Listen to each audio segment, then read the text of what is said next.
The air pressure dropped 3 millibars before the siren even screamed. Kaylin Vane stood in the null-point crucible, her boots locked to the magnetized deck. Beside her, Harl was already checking his wrist sync, sweat beading on his forehead. The crucible wasn't meant for survival.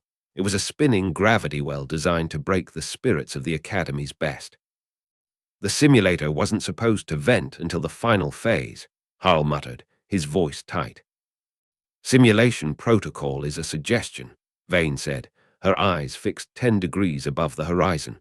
She twisted a scrap of copper wire between her fingers, the dull metal biting into her skin. The station AI didn't answer. Instead, the overhead lights turned a sickly, deep red.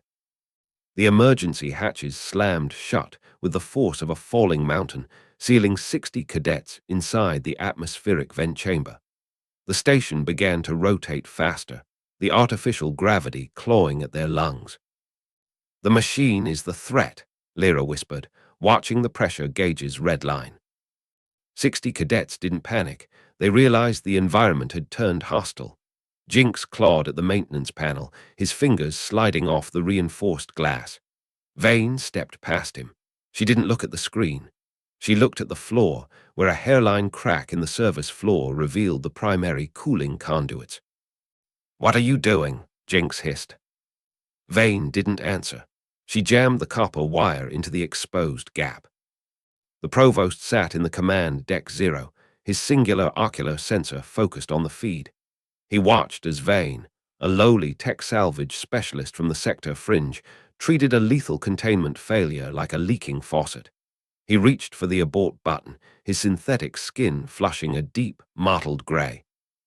"She is bypassing the logic core," Thorne whispered to the empty room.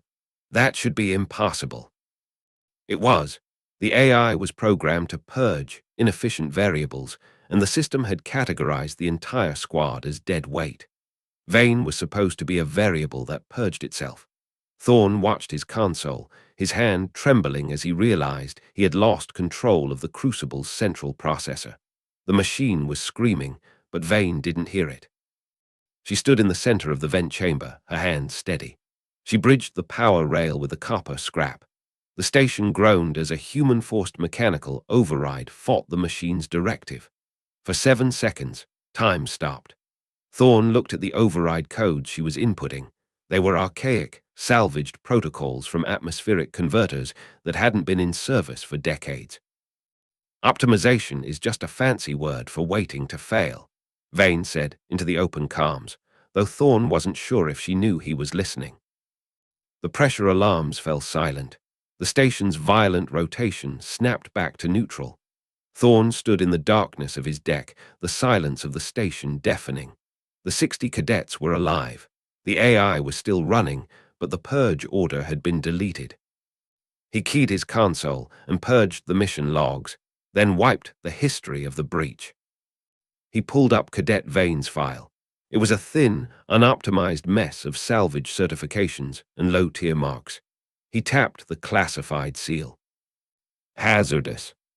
He watched the security feed one last time. Vane stood in the vent chamber, her shirt stained with coolant and plasma.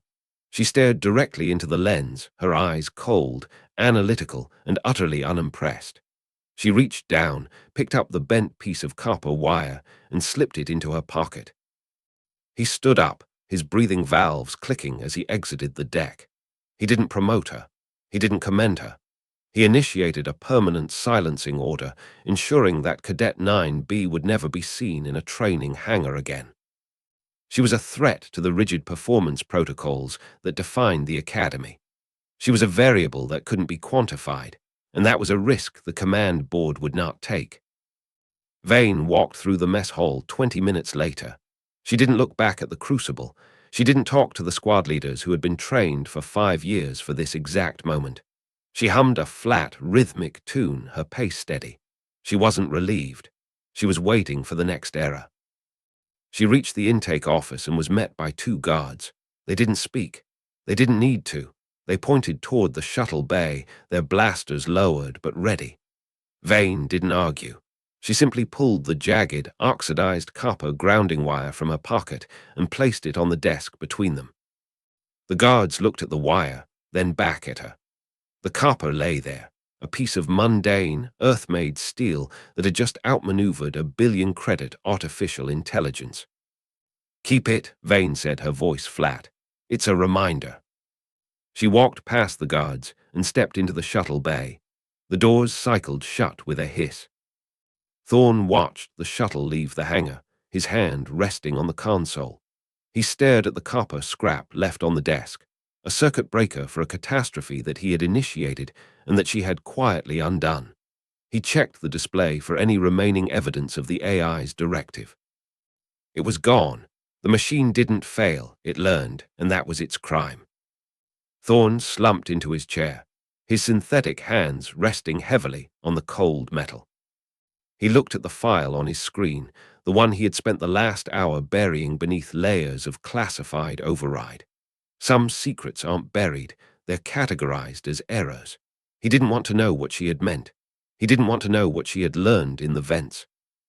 He just wanted the station to stay quiet. He leaned forward and shut down the terminal. The room went dark, the only light coming from the distant stars outside the observation glass.